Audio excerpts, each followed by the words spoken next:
시를 따라 때를 따라 꼭 필요한 말씀으로 변함없이 끊임없이 말씀하셔서 우리 심령과 마음에 인을 치시는 하나님, 오늘 오전 시간에 나왔던 말씀을 상기하면서 오후 시간에도 주님 친히 증거해 주시는 말씀으로 다 들릴 수 있도록 겸비한 마음으로 다 듣도록 이 무리를 복을 내리시고, 주의 은혜의 성령께서 형제 자매님들 심령과 마음을 다 만져주시며, 오후 시간 피곤하고 지칠지라도 여전히 말씀에 몰두하고 집중할 수 있도록 집중력을 주시기를 주의 이름으로 기도합니다. 아멘. 아멘. 우리 지체들이 기도하래도 기도도 않고 나만 쳐다보고 예배당 목사가 점점 돼가 자연히 만들어 이렇게.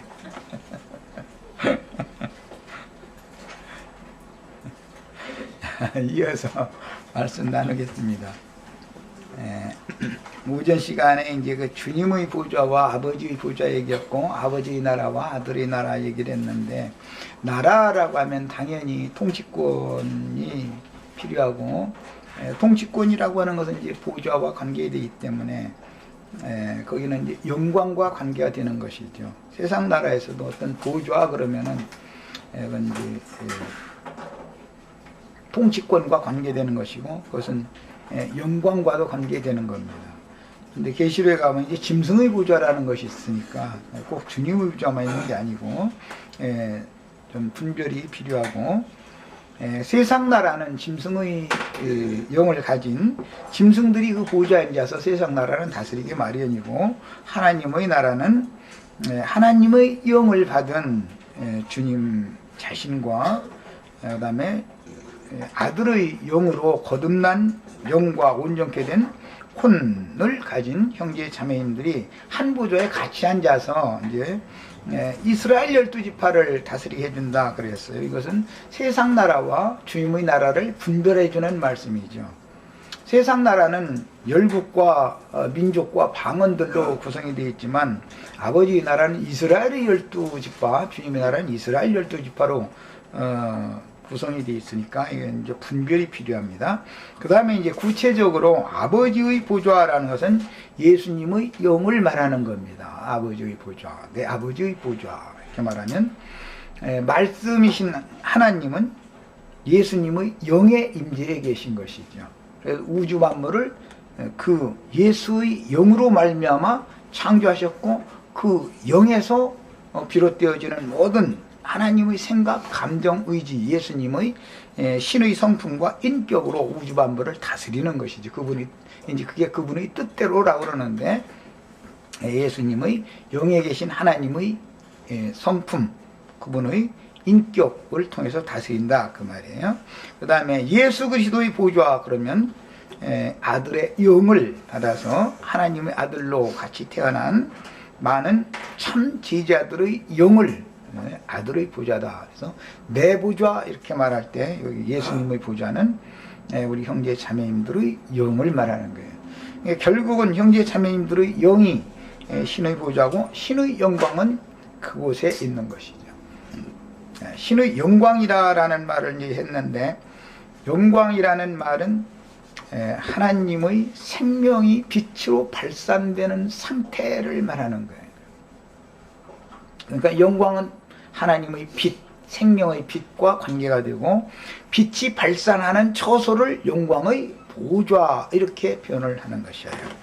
자, 그 다음에 주의 보좌는 주님의 영광인 생명의 빛이 찬란하게 발하는 것이고, 또한 참 빛으로 어둠과 죽음의 권세를 이기고 벗어날 뿐 아니라 모든 영적인 병들과 연약한 것들을 제어하고 다스리며 신령한 통치권을 의미하는 것입니다.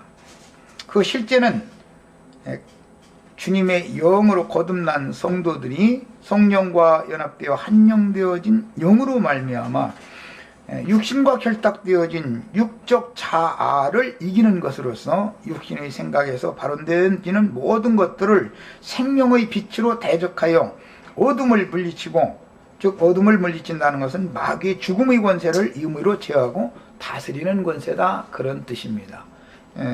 상당히 어려운 표현들을 많이 했지만 많은 설명이 필요한데, 이것은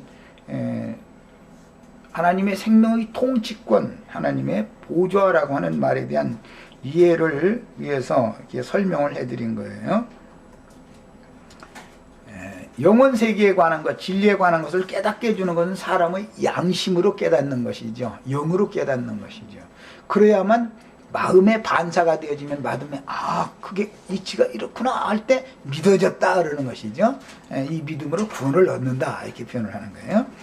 자, 복음 전파를 위하여 다른 교훈에 세뇌당하여 조성된 종교성의 성정과 사고가 다른 여러 종류의 사람들에게 진리를 인하여 대적과 회방을 당해보지 않으면 주의 모든 시험에 동참한다라는 말이 무슨 뜻인지를 이해하기가 어렵습니다. 인간 세상에서 오전 시간에 강조점으로 말씀드렸던 것처럼 삶의 체험을 통해서 여러 가지의 연단과 시련들을 경험하게 하시는 것은 외적인 일인 것이고, 더 주관적이고 실제적인 것은 하나님의 말씀을 전파하기 위하여 똑같이 하나님의 말씀을 가지고 다른 영을 받은 사람들이 대적하고 이단자로물어서 회방을 하게 되기 때문에 받은 말씀을 인하여 환난이나 핍박이 있을 때 이것을 이겨내는 것을 이기는 자다, 성경에서는 이렇게 표현을 하는 거예요. 예, 인간 세상에서도 세상을 이길 힘이 하나님으로부터 부여받아야 되는 것이죠. 세상에 많은 난관과 난제들이 없는 사람이 없어요. 그렇지만 이것을 다 견뎌내고 이겨내고 감내해내려면 생명력이 있어야 되는 것이죠. 이것은 외적인 일이에요, 육신의 세상에. 그러나 영적인 이김이라고 하는 것은 복음 전파를 위하여 다른 영을 받은 다른 교훈, 다른 예수를 믿는 사람들에게 회방을 당해보고 진리의 말씀 때문에 대적을 당해보고 이런 것을 당해봐야만 그리스도의 모든 고난에 참여한다는 말이 무엇을 의미하는지를 알 수 있다는 거예요. 인간 세상에서 고생하는 것을 말하는 게 아니에요. 나의 모든 시험에 동참했다, 예수님이 그렇게 말씀하시는 건 전도를 위해서 영적 시험을 당한 것을 말하는 것이지, 인간 세상에서 먹고 살기 위해서 고생한 걸 말하는 게 아니에요. 그러니까 이것을 잘 구분을 하셔야 됩니다. 그 다음에 뭐 좀 신학적인 용어는 피하고 싶지만 보편적으로 일반적인 은총이다. 그래서 하나님은 이 은총이라고 하는 것은 육신의 세상에서 불시험을 겪으면서 여러 가지 연단과 시험들을 겪는 것이 일반적인 은총이죠. 모든 사람들에게 그런 방식으로 은총을 입히시는 거예요. 그러나 그것이 목적은 아니죠. 영적인 사람이 되게 해가지고 영으로 거듭난 이후에는 말씀을 인하여 이제 환난이나 박해를 당하는 걸 말하는 거예요. 그 다음에는 육신적인 세상 먹고 살기 위해서 환난이나 박해 당하는 것은 모든 사람들이 공이 다 받는 것이다 이거예요. 꼭 믿는 사람들에게만 생활 문제로 어려움을 당하는 것은 아니죠. 세상 사람들도 동일하게 받죠. 그건 일반적인 은총이다 그래요. 그러나 이제 신학적인 용어로는 특별 은총이다. 그래서 이것은 믿는 성도들에게 영적인 문제 때문에 하나님의 말씀을 인하여 박해를 받는 경우는 그것은 특별 은총이다. 신학적인 용어는 이렇게 표현하는데, 물론 신학교에서는 지금 내가 설명한 것 같은 개념으로 말하는 것은 아닙니다. 그러나 성경이 말하는 의도를 난 이렇게 표현을 한 거예요. 자, 그러므로 라오디게아 교회에 속한 성도들에게 이기는 자가 되기 위하여는 오늘 말씀에 불로 연단한 금을 사서 가져라 이렇게 표현을 하셨습니다. 그 몇 절에 나왔죠? 18절에 나오죠. 불로 연단한 금을 사서 부요하게 해라 표현이, 이제 이런 표현이 나왔어요. 금이라고 하는 것은 흔히 말하는 정금, 순금이라고 하는 것은 순도가 99% 이상 되는 금 보고 순금이라고 그러죠. 그 말은 불 속에 99번 이상 들어갔다 나온 금을 말하는 거예요. 그러니까 참 순금을 만들려면은 불을 100번을 통과시켜야 된다는 거니까 참 어마어마한 거죠. 불순물을 완전히 제거한 거죠. 1%의 불순물도 사실은 완전히 허용되는 것은 아니지만 불순물이 섞이지 않을 수는 없기 때문에 순도 99% 이렇게 표현을 하는 것이죠. 그리고 뭐 17금, 14금 뭐 이런 말은 17번 불 속에 든 것은 17금, 14번만 들어갔다 나온 것은 14금 이렇게 표현을 하는 거예요. 그런데 99번 우리 형제자매들은 좀 또 자꾸 난 모진 얘기만 하는데 99번 다 불 속에 들어갔다 나오시길 바래요. 그래가지고 불순물이 완전히 제거되게 되었어요. 그 불순물이라는 것은 육적 자아의 옛사람의 성정들을 말하는 거예요. 특히 그 불순물 제거하기 제일 어려운 불순물이라는 것은 인간적인 선한 거죠. 인간의 옳은 거. 이게 참 제거하기가 어렵죠. 너 어릴 때 말이야 남의 거 이렇게 훔쳤잖아 라든지 남을 더 미워했잖아 뭐 이런 얘기하면은 그 불순물은 버리기가 쉽습니다. 그거는 그냥 웬만한 불에다 만들면 이게 다 태워지는데 이게 그래도 나같지만 양심 바르라 이거는 99번째 들어갔다 나와도 그래도 그게 살아가지고선 불순물이 영 제거가 안 돼. 아주 참 사람 죽어야죠. 우리 형제 자매들 아주 정금으로 다 나오시길 바래요. 성경에 이제 이 정금, 금을 비유할 때는 믿음을 말하는 거예요, 원래가. 욥기에 보면, 내가 99번 단련을 받고 나서도 정금같이 나오리라, 이제 이런 표현이 나왔죠. 그런데 그게 믿음을 말하는 거예요. 베드로서에 보면은 믿음의 시험, 믿음의 시험이라고 표현을 했어요. 우리 형제 자매들도 세상살이의 연단과 시험 받는 것은 일반적인 은총으로서 사람들이 연단이 없으면 특징이 뭐냐면 꺾어지지가 않죠. 겸손한 것 같지만 속에는 아주 막 강철보다 더 강한 이게 막 스뭉치가 들어있죠. 우리 예쁘장한 자매님들 고개 끄덕끄덕 했었는데 나는 특히 자매님들이 얼마나 강하다는 걸 알아. 인정하네. 그래서 자매님들 유순한 것 같이 얼굴 이쁜 것 같이 마음도 그렇게 부드럽고 유순하고 좋으면 얼마나 좋겠어. 그런데 그게 형제가 자매 이기는 가정은 이혼하는 거죠. 결국은 내 말 맞아요? 틀려요? 형제가 져줘야 가정이 유지가 되는 거지. 만약에 남편이 아내의 고집을 꺾었다 그러면 이혼했다는 뜻이죠. 그 말은. 그런데 이렇게 해서 서로 이렇게 부딪히면서 살게 만들어 놓은 거예요. 아주 그럼 하나님 전능하시죠. 그런데 이제 교회 생활에서 믿음의 시험을 당할 때 율법 얘기를 좀 하겠습니다. 그 신명기에 보면은 자식이 완전히 불안당 놈이 돼가지고 어머니 말을 그렇게 안 들어먹어. 그러면 아버지한테 이제 얘기를 했어요. 그런데 아버지가 데려다 타일러도 안 들어. 그러면 동네 성읍 장로들한테 가서 구하라고 고변을 하라고 그랬어요. 그러면 장로들이 타일렀는데도 그래도 안 들어. 그럼 어떻게 하겠어요? 돌로 쳐 죽여라 이랬어요. 자식 나가지고 돌로 쳐 죽으라고, 돌로 쳐 죽임 당하라고 장로들한테 고변을 하겠습니까? 부모 심정이 인간적으로 말하자면 말이야. 율법이 이렇게 돼 있다 이거야. 자식이 길러놨더니 어머니를 하시하게 본다 이거예요. 그러면 아버지가 데려다가 타일렀어요. 그런데도 아버지 말도 안 들어. 그러면 최후로는 성읍 장로들한테 고변하고 성읍 장로들이 또 데려다가 타일러. 그래도 안 들으면 이제는 돌로 쳐 죽이는 거예요. 자, 이게 율법인데 오전 시간에 그 얘기했어요. 교회 생활에서 믿는 성도들이 교회를 업수히 여기면 장로 형제가 그를 데려다가 타일러야죠. 엄히 훈계해야죠. 그래도 안 들으면은 이방인처럼 내 쳐버린다 그 말이에요. 이게 교회인 거예요. 이렇게 엄격한 거예요. 교회 생활이라는 건. 고린도전서에 보면 너희가 먹을 집이 없느냐, 너희가 하나님의 교회를 업수 여기고 이런 표현이 나와요. 그거 어머니를 업수 여긴다. 교회는 어머니인 거예요. 그래서 율법을 그렇게 적용하는 거예요. 교회의 말을 함부로 여기는 어떤 형제나 교만한 어떤 자매가 있을 때는 인도하는 장로 형제는 조용히 불러다가 타일러야 된다 이거예요. 그래도 아버지의 대리권자가 장로 형제이기 때문에, 하나님의 대리권자가 장로 형제이기 때문에 장로가 타일렀는데도 안 들어.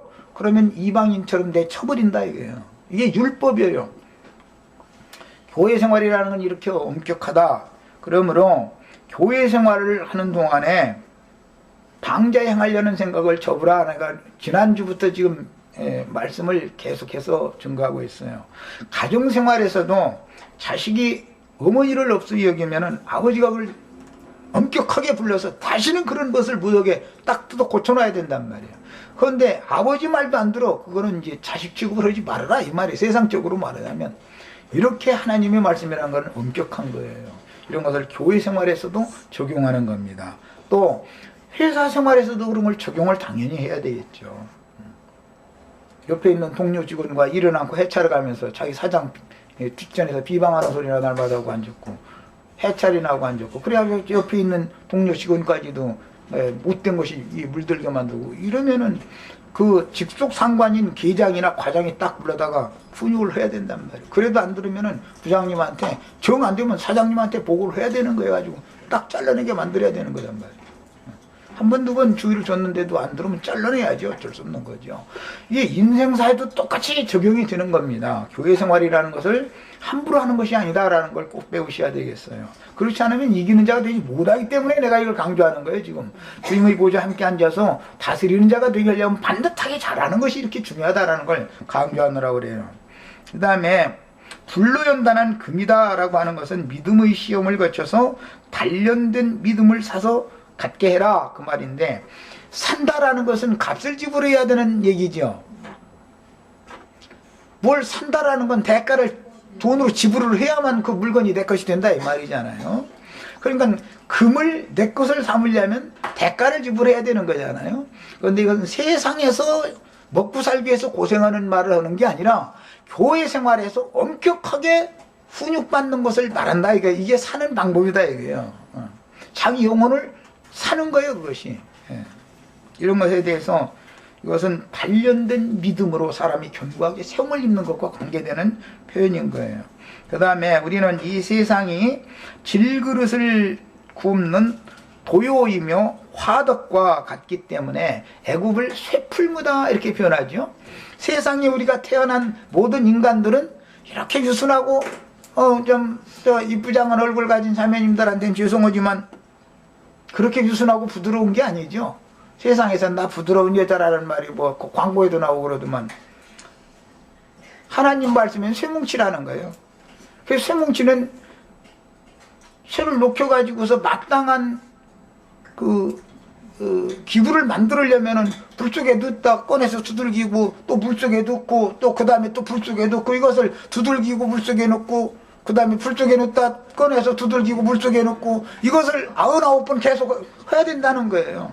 그런데 지금 뭐 몇 번까지 왔는지 모르지만들 빨리 99번 빨리 끝내시기를 바래요.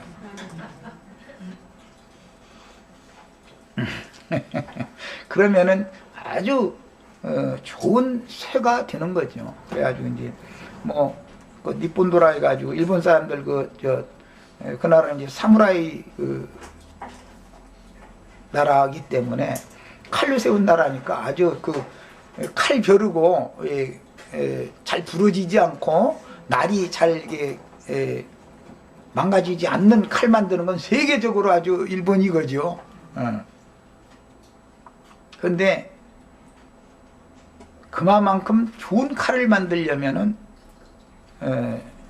불 속에 넣었다 두들겼다 물 속에 넣었다 불 속에 넣었다 두들겼다 물 속에 넣었다를 여러 번 반복해야만 좋은 재질이 좋아야만 칼이 준 거죠. 그런 것과 같이 사람의 영혼이라는 것은 똑같은 거다라는 말이에요.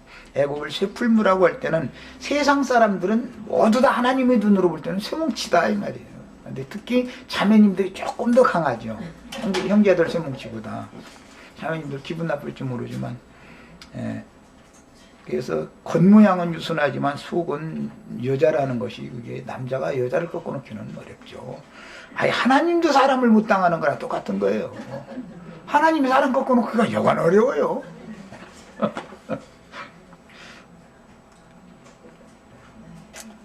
불 속에 넣었다 물 속에 넣었다를 반복할 때는 하나님이 이번만 나 용서해 주시면은 내가 다시는 안 그런다고 쌀쌀 빌다가도 조금 숨통이 틀만 하면은 언제 그랬냐는 듯이 잊어버리는 게 사람이거든. 그래서 이제 이것을 세상을 도요로 상징한다. 사람의 영혼은 쇠뭉치로 상징한다라는 걸 아셔야 됩니다. 그 다음에 특히 이 시대에는 하나님의 목적을 위하여 쓰임받는 불천사인 마귀 시험을 통해서 불다스리는 천사가 유용하게 쓰임받는 거죠. 여러 가지 방법으로 연단을 받아서 자신의 내면 속에 그리스도의 형상을 이루는 온전한 구원을 이루기 위하여 일상 생활에서 이미 받은 말씀이 육신이 되는 생명의 체험들이 요구되므로 어떤 면에서 한 방면에서 한 번 물속에 들어갔다 나오고 얻어맞고 물속에 들어갔다 나와가지고 단련받은 것으로 다 되는 게 아니죠. 어떤 목적이 이루어지는 작품이 나올 때까지는 계속 그걸 반복하는 거지 않겠어요? 그런데 이것은 불순물이 종류가 너무 많다는 걸 보여주는 거예요. 내 속에는 불순물이, 하나님 보실 때 불순물이 종류가 수만 가지죠, 아주. 바울 사도같이 훌륭한 하나님의 종이었지만 내 여러 약한 것들이 내게 있다, 이제 그런 표현했는데, 그 약한 것들이 여러 가지다라는 말은 인간에게는 누구나 불순물이 여러 가지가 섞여 있게 마련이다, 이 말이죠. 그걸 다 빼내야 된다는 거예요, 결국은. 그 다음에 그러므로 라오디게아 교회의 사자에게 보내신 편지의 시작에 아멘이시오 충성된 증인, 이렇게 표현했는데, 아멘이신 주님을 계시하는 것은, 그 아멘이라는 말은 그렇습니다, 옳습니다 라고 인정한다는 뜻을 표현할 때 쓰는 단어로서, 주님은 그분의 생전에 일어나는 자신과 관련되어진 모든 환경과 일들을 하나님 아버지께서 예수님을 순종을 가르치기 위하여 보냈다라고 인정했단 말이에요. 이게 하나님의 아들이시지만 육신을 입고 세상에 오신 동안은 순종을 가르치는 거죠. 항차 하나님의 아들도 순종을 가르치는 것이 필요한데, 이거 완전히 세상 사람으로 태어난 사람은 이 하나님이 사람을 순종을 가르친다는 게 이게 보통 문제가 아닌 것을 알 수가 있습니다. 그러려면 기본적으로 믿음이 필요한데, 이것은 불로 단련되어진 정금 같은 믿음이 필요합니다. 여기에서 아멘이라는 말이 왜 그러면 이렇게 이어서 쓰여지게 되느냐, 이것은 하나님께서 나를 단련하시는 모든 수단, 방법은 다 맞습니다라고 하나님의 행사에 대해서 수긍하고 인정하고 이게 받아들여지지 않는 사람은 꺾어질 때까지, 불순물이 완전히 다 없어질 때까지 계속 동일한 시험이 반복적으로 오는 것이죠. 오전 시간에 내가 생활고로 유독히 고난받는 사람들이 있다, 이런 것은 이제 물론 이제 나의 체험이기 때문에 그 면에서는 내가 너무 주님 앞에 배운 게 있는데, 그때는 내가 얼마나 고집이 세고 기질이 강한지 이것을 먼저 생각하고 하나님 앞에 손드는 것을 먼저 배워야 됩니다. 그러면은 하나님께서 그 사람의 인생의 모든 어떠한 문제들을 수월히 잘 풀려나가게 해주시면 되는 거예요. 그런데 내 힘으로 무언가를 막 해내려고 자꾸 하다 보면 나중에는 인생사가 괴롭고, 나중에 그래도 말을 안 들으면 육신이 몸에 병을 줘가지고 쳐버리죠. 이제는 사람이 네가 뭔가를, 아직 육신이 몸이 건강하니까 너 움직이기만 하면 내 손으로 뭔가를 하겠다라는 생각도 아직도 안 버려? 좋아, 한번 누가 이기나 보자 하고서 하면은 끝내고지 뿌리면 이제는 몸이 말을 안 듣기 때문에 이제 일을 하러 나갈 수도 없도록 같이 딱 만들어 놔버리죠. 그럼 그때는 자식들은 굶고, 학교에서는 학비 보내야 되는 입장인데 빚을 얻어다 이 사람 아쉬운 소리에서 얻어다 쓰는 것도 한계가 있는 것이지 계속 그에 쓸 수 있는 건 아니잖아요. 그럼 이제 그때 안 꺾어지는 사람 없어. 좌우간 생활고로 쳐가지고 말 들으면은 제일 좋은 사람이에요. 고생을 제일 적게 하는 사람이 말하자면 하나님과 씨름을 덜하는 사람이죠. 육신의 몸이 질병까지 오도록까지 침을 받고서 그래도 손을 안 들면 그 사람같이 우직한 사람 없죠. 하다가 안 되면은 하나님도 교회에서 이렇게 타이르는 말을 안 듣고 끝까지 대항을 하면, 교회의 증거를 끝까지 대항하면 하나님의 종이야 어떻게 얘기했어요? 주님 손에 부탁합니다 하고 아버지께 맡길 수밖에 없죠. 아버지가 친히 말씀을 또 깨닫게 해주셔도 그래도 안 들어. 그러면 너하고 나하고는 이제 이걸로 인연 끝. 그래서 버릴 수가 있다는 거예요. 이걸 조심하셔야 돼요. 예, 이게 율법입니다. 그냥 먼저는 교회를 없이 여기는 이런 신앙 자세를 먼저 버리셔야 되고, 기본적으로 그 다음에 교회를 인도하는 직임을 맡은 형제의 어떤 권면을 무겁게 듣는 것을 배우셔야 돼요. 그리고 제일 중요한 건 순종을 배우는 거예요. 빨리 손들수록 하나님은 좋은 것으로 반드시 되갚아 주신다는 걸 믿으셔야 됩니다. 예. 세상의 아버지도 자식을 초달하고 매질할 때는 자식 잘 되라고 그러는 것이 자식 망하라고 초달하는 아버지는 없어요. 그 다음에 히브리서 기자는 주님이 육체에 계실 때 죄의 유혹을 이기고 많은 고난으로 말미암아 순종을 배워서 온전케 되셨기 때문에 구원의 선도자가 되실 수 있었다. 뭐 이제 그 다른 번역인 창시자, 근원 뭐 이런 표현을 했는데 같은 뜻이에요. 그렇게 표현했는데 복음 전파를 위하여 드려진 인생사의 모든 환경들에 입맞추고 순종하는 것, 아멘으로 받아들이는 것, 이것은 하나님이 나를 길러내시는 방법에 순종한다. 아버지의 맷손을 순종으로 받아들인다, 그런 뜻이에요. 꼭 생활 환경을 통해서 말씀하실 때 그 말씀을 거슬리는 일이 없기를 바라요. 먼저는 교회에 와서 이런 말씀으로 교회가 권면을 하는 거예요. 그 어머니의 말을 불순종하면 이제 아버지 손에 맡기는 거예요. 아버지는 좋게 말 안 치요. 교회처럼 이렇게 달래서 말을 안 치요. 후에 쳐버리죠. 아버지 말도 안 들으면 이제는 버린다, 이 말이에요. 이런 것을 잘 깨달으셔야 되겠어요. 그 다음에 또 충성되고 참되신 증인이라고 계시가 되었는데, 다른 영과 세상적인 사고로 조성된 사람들에게 진리의 말씀을 전파하고 가르쳐서 세상적인 모든 것들과 육체에 상관된 모든 좋은 것들을 다스려 절제하고 조절하여 가장 합당하고 바르게 활용할 수 있는 능력자가 되도록 사람을 그 속에서부터, 즉 양심과 마음의 생각과 감정과 이런 인격 자체를 새로 창조한다라는 것은 어마어마한 충성심이 요구되기 마련이다. 충성심이라는 것은 엄격한 훈련을 받은 사람에게서나 나오는 거예요.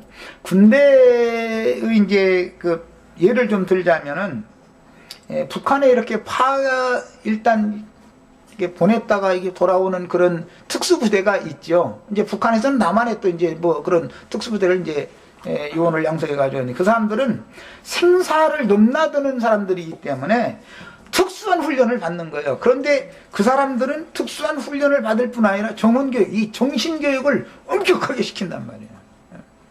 그게 육신의 몸만 날렵하게 이렇게 훈련시키는 게 아니죠. 정원교육을 막 엄격하게 시키죠. 그럼 국가에 대한 충성심으로 그냥 똘똘 뭉쳐지게 만들어 온 거예요. 그냥 사람의 정신을 세뇌시켜버리는 거죠. 나라의 요구라면 생명도 그냥 기꺼이 그 자리에서 딱 내놓을 수 있도록 이렇게 이제 가르쳐가지고 보내죠. 그럼 그 사람은 반드시 살아 돌아온다 이거예요. 그 사람에게 명령은, 국가의 명령은 너는 유아를 막론하고 네 임무를 다하고 반드시 살아서 상환에 돌아와라, 이것이 명령이에요. 뭐 가서 적당히 해라 이런 거는 없어요. 임무 수행을 다하고 살아서 반드시 돌아와야 된다, 이게 명령이죠. 그게 살아서 돌아오는 것이 충성하는 거예요. 자기 임무를 다하고. 이렇게 만들어 놓는 것과 같아요. 세상 나라 이런 것처럼 주님의 나라에서도 반드시 엄격한 훈련을 거치고 난 사람에게는 충성심이 요구된다라는 걸 알 수가 있어요. 어든지 전도자에게 특히 그러고, 우리 형제 자매들도 모두 다 이런 충성되고 참되신 증인으로서, 증인이라는 건 전도자라는 말이기 때문에 증인으로서 충성심이 요구된다. 하나님께서 우리를 구원하신 것은 단순히 그냥 은혜로 구원해 주신 것이 아닙니다. 하나님의 요구가 반드시 뒤따르게 마련인 거예요. 나라에서 사람을 병사로 불러가지고 먹을 거, 입을 거, 마실 거, 잠잘 거 모든 거 국가가 다 책임져주고 뭔가 할 일이 있기 때문에 부른 거 아니겠어요? 우리를 구원하실 때는 하나님 어떤 목적이 있어서 부른 것이지, 그냥 기독교계가 그냥 말하는 것처럼 그냥 믿기만 하면 구원받고 구원받았으니까 죽으면 천당 가고 이렇게 아니라는 걸, 이런 걸 가르치는 건 그건 교육이 처음부터 잘못된 거예요. 그런 일은 없어요. 하나님 우리를 구원하실 때는 그분이 우리에게 맡겨준 책임이 반드시 뒤따른다는 걸 아셔야 되는 거예요. 그 다음에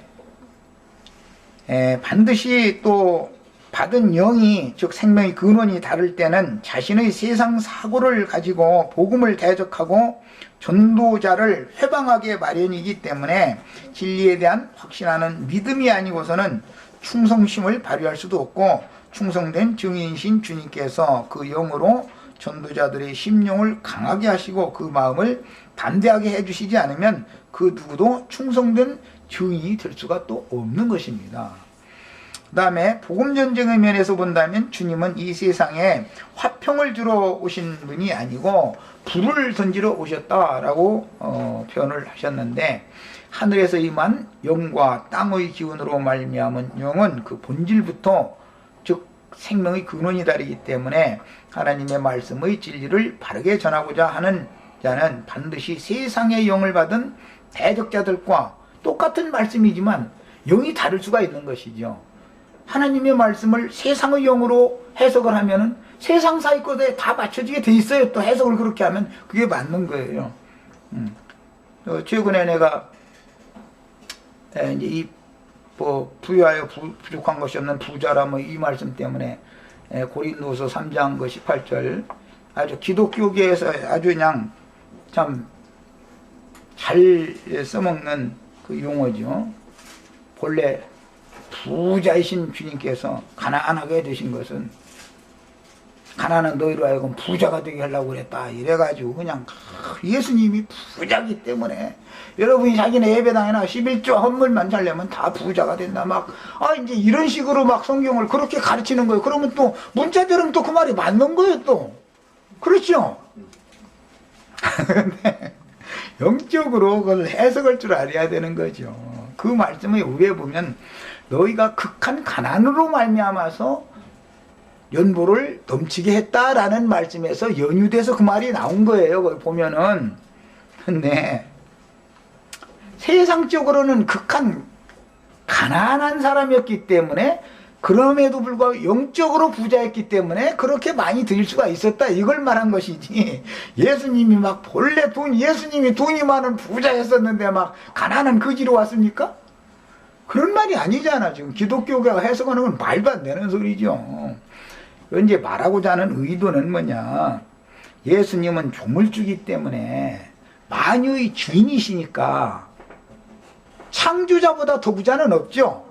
해도 하나님 것이고 달도 하나님 것이고 별도 하나님 것이고 공기도 하나님 것이고 형제 자매님들의 영혼도 다 주님 것이죠. 제일 부자는 누구예요? 그러니까 예수님이에요. 예수님 거예요. 그분이 조물주니까. 그런데 주인의 위치를 취하지 않고 종의 형체로 순종했다 이 말이에요. 죽기까지 복종했다 이랬어요. 종은 주인 집에 있는 모든 것이 주인 것이지 종 것은 한 것도 없죠. 종은 거지 중에 거지예요. 주인은 부자 중에 부자고 모든 소유물은 주인 거예요. 종의 생명까지도 주인의 손에 달려있는 거예요. 가장 부자이신 주인이신 주님이 종의 신분으로 취해가지고 왔기 때문에 가난하게 되셨다. 이것은 형제 자매님들의 영혼을 거듭나게 하고 완전한 구원에 이르게 해서 하나님 나라를 유업으로 상속받은 아들이 되면, 유업으로 받으면 다 내 거지 이제. 그럼 부자가 돼야 안 돼요? 세상에서 돈만 유벌라는 말이 아니죠. 주인의 것을 상속받는 후사가 되게 함으로 부자가 되게 하는 얘기를 하는 거예요. 그 일을 위해서는 예수님이 주인이시지만 종의 형체를 가져가지고 자신을 죽기까지 복종을 해야만 형제 자매님들을 하나님의 나라의 후사로 삼을 수가 있다 이 말을 한 얘기인데, 이걸 가지고서는 기독교계 목사들이 한다 소리가 예수님이 부자인데 세상에 오실 때 가난한 모습으로 와가지고 그 목적은 여러분들 부자 되게 하려고 그런다. 이렇게 해서 그러니까 그냥 손을 들어가면서 할렐루야 아멘 하고 나자빠지고 나뒹굴고 이 난리를 하는데, 예수님이 세상적인 부자가 아니에요. 만몬이라고 하는 이 재물이라는 것은 가이사의 것이지 하나님의 것이 아닌 거예요. 근본적으로 뭘 알고서 설교를 해야 되고 아멘도 알고서 뭘 바르게 알아듣고서 아멘을 해야 되는 것이지, 그냥 어떤 성경을 그냥 막 사람의 생각에 따라서 막 해석해가지고 막 귀 긁어주는 소리 하면은 그냥 할렐루야 아멘하고, 예수 믿어도 부자 안 될 사람은 절대 부자 안 돼. 또 부자 될 사람은 예수 안 믿어도 부자 돼. 이건희 씨는 예수 안 믿는데 우리나라에서 제일 부자예요. 그러니까 예배당 목사들이 쏘기는 소리는 전부 그게 다 그게 성경 말씀 가지고 그냥 어떤 사람들 말 맞다나 코에다 걸면 코걸이요, 귀에다 걸면 귀걸이, 성경 말씀이 이렇게 돼버리는 거예요. 이게. 말하고자 하는 하나님의 의도를 알고 성경을 해석해서 믿음을 가져야 되겠어요. 자, 우리는 정말로 참 부자들이 다 되셔야 되겠어요. 그 다음에 이 세상에는 자칭 주의 종을 자처하는 많은 종들이 나는 주의 증인이라고 하여 수많은 무리들을 가르치고 있는데, 중요한 것은 충성되고 참된 증인인지의 여부는 그가 하나님의 손으로 신이 가르침 받은 것들을 하나님 앞에서 어떻게 배워서 그에게 주신 하나님의 말씀이 그 사람 자신이 되는 과정을 어떻게 거쳤는지, 즉 말씀의 생명으로 새 생명을 받고 그 성품과 인격이 어떤 과정을 거쳐서 새롭게 조성되어지고 자랐는지, 이 여부가 더 중요한 것이다. 교리적으로 성경 구조를 이렇게 아는 것은 아까 부유하신 자로서 가난하게 되시면 너를 부유하게 하려 합니다, 이런 간단한 성경 구조를 하나도 해석하는 걸 들어보면 이 사람이 세상 사람인지 영적인 사람인지를 금방 알아낼 수 있단 말이에요. 하나님의 관점으로 모든 것들을 깨닫는 지혜를 받은 사람은 그 괜히 받는 게 아니다 이거예요. 그가 그런 연단을 거쳐봐야 이게 하나님의 말씀이면은 나를 참 부자를 만들고자 하는데, 이것은 만유의 주물주 하나님께서 그분이 창조하신 세계를 나의 유업으로 물려줄 때 나는 참 부자가 되는구나, 내가 하나님 후사가 될 때만 내가 정말 부자가 되는구나, 이런 것을 영적으로 이렇게 깨닫는 것은 괜히 그냥 성경 읽으니까 깨달아지고 이러는 게 아니단 말이에요. 이거는 많은 하나님이 손에 의해서 기름을 받고 가르침을 받는 동안에 하나님이 친히 그에게 계시는 것이 있다 이거예요. 이렇게 눈이 밝아져야, 영적 눈이 밝아져야 되는 거죠. 그 다음에 기본적으로 기록된 말씀을 충분히 이해하고 아는 것이 필요하고, 그 다음에 기록된 말씀들이 나의 인생의 삶을 통해서 터득되어지고 체득되어져서 영적인 참 지식으로, 즉 생명의 빛으로 그 신앙 양심에 충만하게 임재해 계신 것이 하나님의 임재다 이거예요. 그것은 당연히 하나님은 계시를 통해서 믿음을 주셔야 되는 거니까 계시하시는 하나님으로, 계시로 나에게 오셔서 임재하시는 것이죠.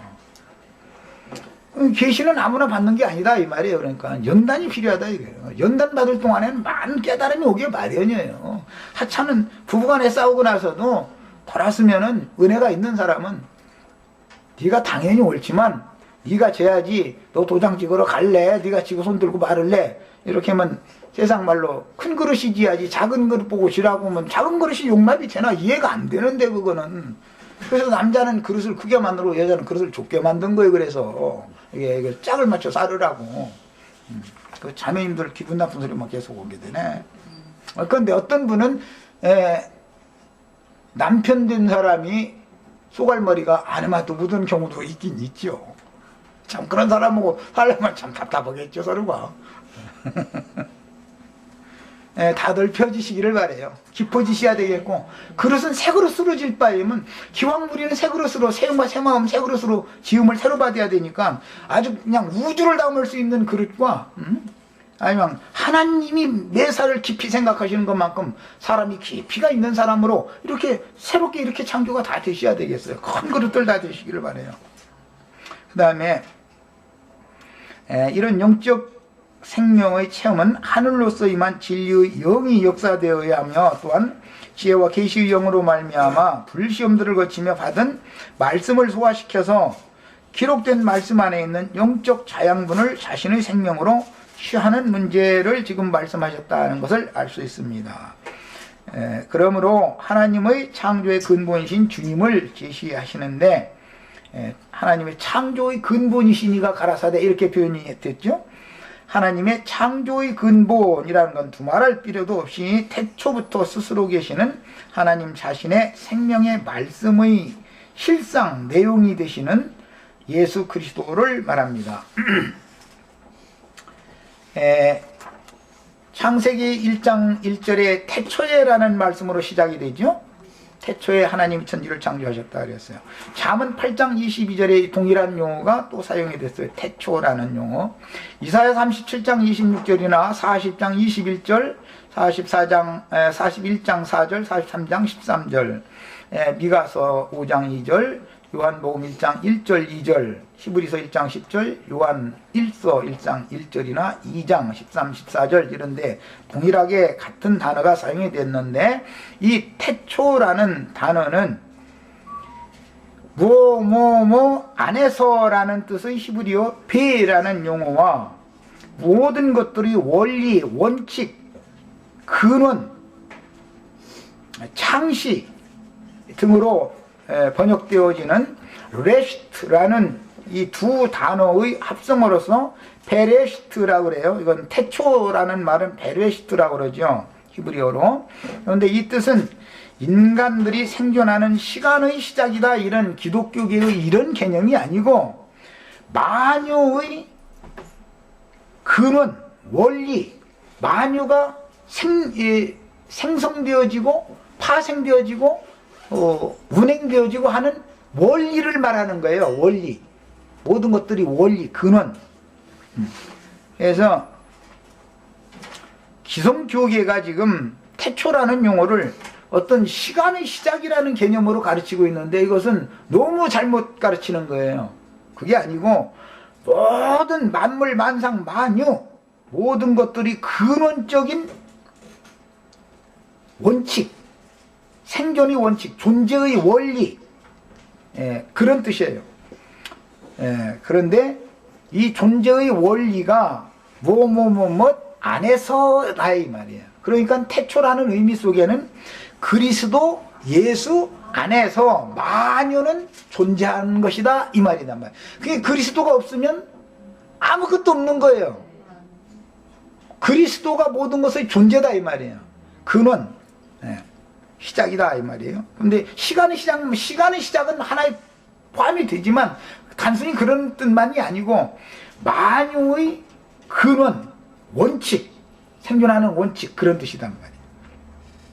그 다음에 창세기 1장의 창조 기록에서 하나님이라는 용어는 엘로힘이라는 용어가 창세기 1장만 26회가 사용이 됐죠.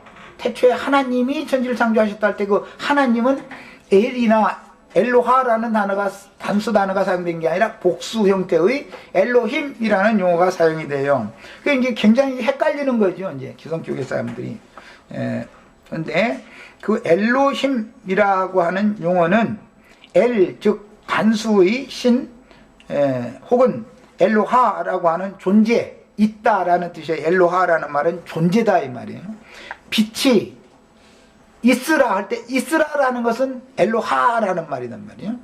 빛이라는 것은 모든 것들의 생명의 원천은 빛이죠. 이제 이렇게 성경 표현이 이렇게 사실 어려운 거예요. 그래서 엘이라고 하는 그 용어와 엘로하라고 하는 그런 용어의 복수 형태로서 엘로힘이 창세기 1장에만 벌써 창조 기록에 26회가 사용되는데, 엘로힘은 창세기 1장의 경우와 같이 신들의 신이라는 그런 뜻이에요. 이 번역을 할 때는 나 여호와는 신들의 신이요 이렇게 표현을 하죠. 그러니까 이것은 복수 개념 중에서도 이거 보고 뭐라고 그러냐면은 최상급의 이 개념이다 이 말이에요. 엘로힘이라는 용어는 창조의 개념에서는 최상급의 그 신들 중의 신이다라는 그런 개념이 있고, 그 다음에 이것을 응용할 때는 신은 말씀이니까 말씀을 받은 사람들을 일러서 또한 엘로힘이라고 그러죠. 하나님의 말씀을 받은 사람들을 신들이라 칭하였거늘 이렇게 시편 82편에는 그렇게 표현이 됐어요. 그 다음에 하나님의 말씀을 받은 아들들이라는 개념으로도 이처럼 복수 개념으로도 사용되고 신들 중의 신이라는 최상급의 개념으로도 사용되므로 문맥에 따라서 성경의 의도에 맞춰서 이 엘로힘이라는 단어를 해석을 잘 해야 하는 것입니다. 그 다음에 그 엘로힘, 신들의 신이라고 할 때 최상급의 신이라는 말은 모든 천사들 중에 으뜸되는 그 신은 예수님이다, 이걸 말하는 거예요. 요한복음 1장 1절의 태초라는 단어도 태초에 말씀이 계시니라 이렇게 시작이 됐는데 창세기 1장 1절과 같이 헬라어로는 엔 아르케 호 로고스 이런 이제 시작이 이렇게 되는데 엔이라는 건 헬라어로는 영어로는 인이라는 거 이제 번역이 되는 뭐뭐뭐뭐 안에서, 히브리어로는 베라는 말이 뭐뭐뭐뭐 안에서 같은 뜻이에요. 엔 아르케 호 로고스 이렇게 이제 기록이 되어 나가는데 이것은 모든 것들의 원리라는 뜻의 아르케와 엔이라는 이 용어가 합성되어져서 창세기 1장 1절의 태초라는 용어와 요한복음 1장 1절의 태초라는 용어는 의미가 같은 의미를 가지고 있는데 이것은 창조의 근본이신 이 안에서 만유가 있다, 존재한다, 이런 의미를 갖고 있는 거예요. 우리 형제 자매님들이 지금 오늘 이 모임에 오신 거, 숨을 쉬고 생존하고 존재하는 것은 누구 안에서예요? 예수 그리스도 안에서, 창조의 근본이신 이 안에서 있는 거예요. 이런 개념을 알고 계셔야 되겠어요. 그 다음에 태초부터 스스로 계신 말씀이신 여호와, 즉 예수 안에만 생명의 본질과 신의 실제인 신의 지혜와 지식과 존엄성과 살아계신 신성한 성품과 인격이신 그리스도 예수가 이미 존재하셨기 때문에 모든 피조물들은 태초부터 계신 생명의 말씀이신 예수 그리스도를 인하여 창조된 것이지 아무것도 저절로 난 것은 없는 것이다 라는 걸 아셔야 돼요. 이게 성경의 기본 개념이에요. 만물이 주께로부터 와서 주께로 다 돌아가는 거예요. 예수 그리스도가 없으면 해도 달도 별도 바람도 공기도 물도 아무것도 존재할 수 없는 거예요. 이것을 꼭 깨달아야 돼요. 자, 이것은 골로새서 1장 15절 같이 읽고 마치겠습니다. 오늘은 여기까지만 하겠습니다. 1장 15절부터 17절 다 같이 찾아서 읽습니다.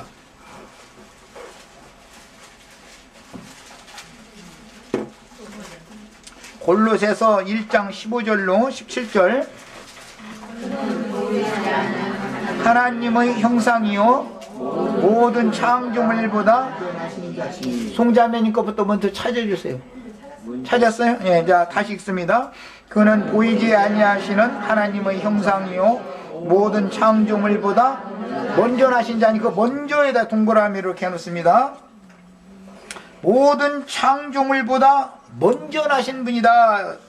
개역성경의 번역을 이렇게 해놨는데 이 말이 여호와라는 의미를 담는 거예요. 스스로 있는 자다 이 말이에요. 모든 것보다 맨 먼저 스스로 있는 분이 누구예요? 창조의 근본이신 이 예수 그리스도가 먼저 있었다 이 말이에요. 그러므로 그분이 없으면 아무것도 존재하지 않는 거예요. 나의 생명의 호흡이라는 것도 그분으로부터 온 거예요. 내가 살아있다라고 하면 살아있어야 존재하죠. 존재하려면 그리스도가 나를 지금 존재하게 하였다 이 말이에요. 그분께서 나의 존재를 거두시면 나는 흙으로 돌아가서 사라져 버리죠. 이러는 거예요. 예. 이런 것을 이해를 하셔야 돼요. 그 다음에 만물이 그에게 창조되되 하늘과 땅에서 보이는 것들과 보이지 않는 것들과 혹은 보좌들이나 주관들이나 권세들이나 만물이 다 그로 말미암고, 보좌들이나 라고 말했을 때 이것은 인간 나라의 통치권을 말한 것이죠. 주관들이나 라는 건 장관급들을 말하는 것인데, 이것은 이사야 1장에서는 고모라의 방백들, 이렇게 방백이라는 표현을 했어요. 그 다음에 권세들이나, 요즘 이제 선거철이니까 권세 얻으려고 그 난리들이죠. 세상 나라가 이런 것처럼 하나님의 나라에도 똑같은 이런 보좌들과 주관들과 권세들이 있다 말이에요. 천사들의 영의 세계에도 이게 있는 거다 이 말이에요. 영의 세계에 이것이 있기 때문에 세상 나라의 표상으로 이런 것이 있는 거죠. 그 다음에 만물이 다 그로 말미암고, 그러니까 대한민국 다음에 대통령 누가 되든지 간에 위로부터 그게 권세를 준 거죠. 그렇기 때문에 우리는 내 마음에 안 들어도 순종을 해야 되는 거예요. 그래서 하나님이 그에게 권세를 맡긴 거니까 말이에요. 네. 그러고 또 그가 잘못하면 비판만 할 것이 아니라 위에서 기도를 해야 되는 거예요. 그거 좀 회개하고 돌이키도록 주님께서 그 마음을 주장해달라고 이렇게 해야 그게 그리스도인이 되던 것이죠. 괜히 나라를 어차피 세워서 그분의 임기를 잘 채우게 만들어야 되는데 무슨 혁명이나 도모한다든지 이러면 나라가 망하는 거지 되겠어요? 그 말은 결국은 공산당 보고 우리나라 먹으라고 공산당들한테 내주는 결과밖에 더 되겠어요? 이것은 성경의 진리를 모르는 자들이 그런 이제 함부로 행하는 거죠, 한마디로. 그러면 안 되죠. 그 다음에 그를 위하여 창조되었고라는 것은 조물주 그분을 위하여 창조된 거다. 우주 만물이. 나도 마찬가지죠. 내가 존재하는 목적은 예수 그리스도 그분을 위하여 존재하는 거예요. 또한 그가 만물보다 먼저, 여기 먼저에다 동그라미 또 하세요. 먼저가 2번 나왔어요. 먼저 계시고 만물이 그 안에 함께 섰느니라 그랬는데, 이 섰느니라는 표현이 굉장히 어렵습니다. 우리 이제 자녀들을 혼인을 시키면 그 가정이 세워지죠. 단군 조선이라고 해서 이제 우리나라가 이 조선이 조선이라 지금 이제 대한민국이 세워졌죠. 8.15 해방 이후에 대한민국이라는 나라가 세워졌잖아요. 이런 개념이에요. 우주 만물은 하나님의 창조 세계고 하나님의 나라의 모든 것이죠. 우주 만물이 섰다라는 말은 주님의 창조 세계가 질서정연하게 체계화되었다 이 말이에요. 대한민국이라는 나라가 헌법에 기초해서 세워지려면 질서정연하게 서야 되잖아요. 이런 뜻이에요. 이것이 이제 하나님 그분 자신의 목적을 위하여 지어지고 만들어진 체제다 그 말이에요. 체계다 이 말이에요. 자, 여기까지만 우선 시간이 오늘 좀 지났는데 하고 다음 시간에 더 나가는 말씀을 나누도록 하겠습니다. 자, 기도하고 마칩니다. 좀 어려운 부분까지 갔지만 그래도 성경 읽을 때는 자꾸 이런 것들을 진리 지식을 자꾸 구비를 하시면서 읽으셔야 나 인생의 목적, 그 다음에 나에게 복음을 들려주시는 목적, 이런 것들을 알고 우리가 다 주님께로 기회하고 항복하고 돌아갈 수가 있습니다. 자, 기도하고 마치겠습니다. 사랑하시